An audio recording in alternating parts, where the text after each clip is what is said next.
ശാന്തിഗിരി ആശ്രമം ഗുരുസ്ഥാനീയ ശിഷ്യപൂജിത അമൃതജ്ഞാന തപസ്വിനിയുടെ ഹരിപ്പാട് തീർത്ഥയാത്ര ഫെബ്രുവരി 8-9 തീയതികളിൽ നടക്കുമെന്ന് ശാന്തിഗിരി ആശ്രമം ജോയിന്റ് സെക്രട്ടറി സ്വാമി ഗുരുമിത്ര ജ്ഞാന തപസ്വി വാർത്താസമ്മേളനത്തിൽ അറിയിച്ചു.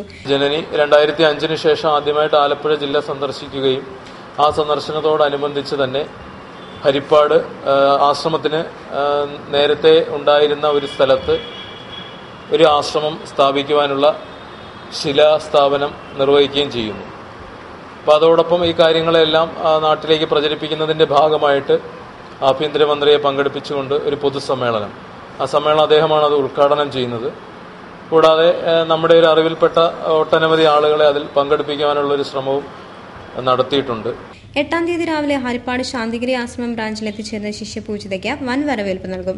തുടർന്ന് നടക്കുന്ന പൊതുസമ്മേളനം ആഭ്യന്തരമന്ത്രി രമേശ് ചെന്നിത്തല ഉദ്ഘാടനം ചെയ്യും. ആശ്രമം ജനറൽ സെക്രട്ടറി സ്വാമി ചൈതന്യ ജ്ഞാന തപസ്വി അധ്യക്ഷത വഹിക്കും. തുടർന്ന് 9-ന് നടക്കുന്ന ചടങ്ങിൽ ശിഷ്യപൂജിത ആശ്രമ സമുച്ചയത്തിന്റെ ശിലാസ്ഥാപന ഉദ്ഘാടനം നിർവഹിക്കുമെന്നും ഭാരവാഹികൾ അറിയിച്ചു. V. Vijayakumar, PN Suresh, TC Suresh തുടങ്ങിയവരും വാർത്താസമ്മേളനത്തിൽ പങ്കെടുത്തു.